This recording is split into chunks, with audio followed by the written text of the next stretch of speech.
Let's get into our prison system here in America and how the state of Alabama has been profiting off of slave labor from their inmates for a very, very long time. Let's get into this article.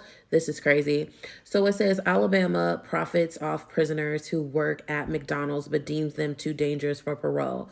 Child, I'm not going to get into like the whole story of this, but basically, there was an inmate that was tasked to transport these individuals to and from their working locations, but was under the influence, end up getting them into a car accident.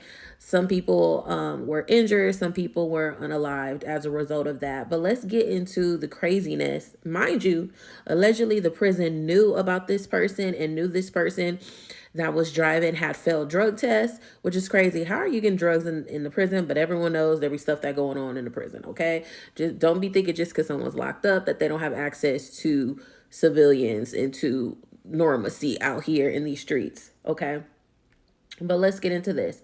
No state has a longer, more profit driven history of contracting prisoners out to private companies than Alabama, with a sprawling labor system that dates back more than 150 years, including the brutal convict leasing era that replaced slavery. It has constructed a template for the commercialization of mass incarceration. So, if you guys don't know anything about the Reconstruction period and how KKK and white supremacy groups infiltrated, infiltrated into the justice system, whether it was local, whether it was federal, whether it was state level, and into other areas that, we as normal people access or have some form of capacity will interact in our lifetime with, whether it's finances, whether it's, living, the workforce, etc. So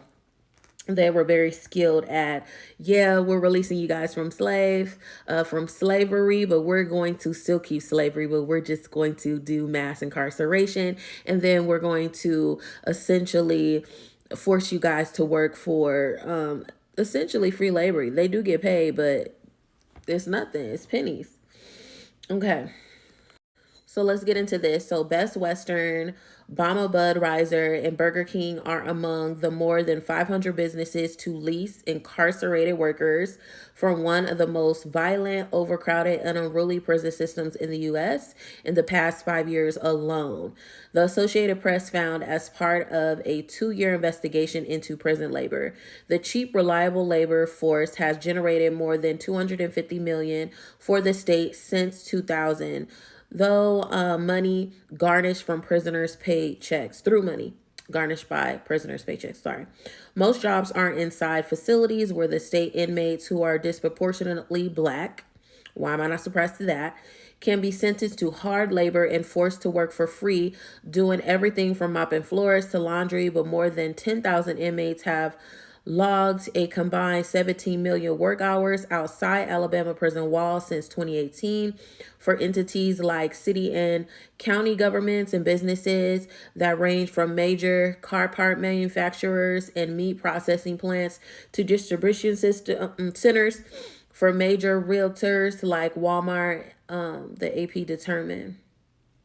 So, total work done by prisoners, Dorsey Trailers, Cast Production Inc., Progressive finishes first, Van Driver, Shell by County Environmental, Keith Kitchens, Halliville, Mason Knight, Keith Furniture, Bell Creek, Yu Young, C.R. Gibson. So these are some of the jobs they're displaying on here.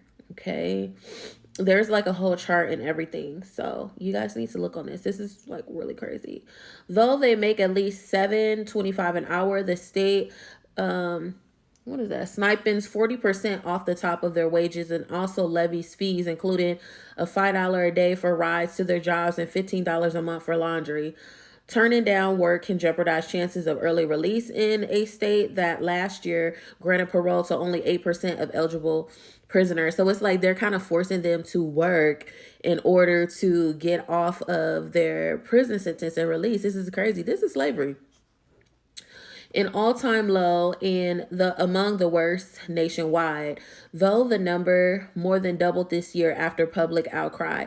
It is a symptom of a completely, utterly broken system, said Chris England, an Alabama lawmaker pushing for criminal justice reform. Many prisoners work 40 hours a week outside their facilities and then get weekend passes, allowing them to go home without any supervision or electronic monitoring. So when prisoners are then told they're too dangerous to be permanently released, England said it looks like another way to create a cheap labor force that is easily exploited and abused.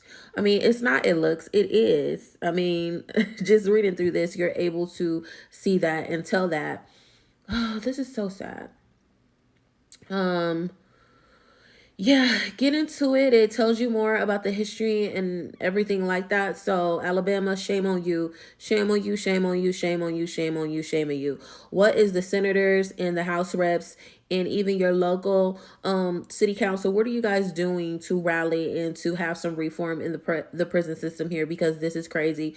You guys are punishing them. They are serving their time and you're punishing them and you're forcing them to do this basically free labor. That's wild.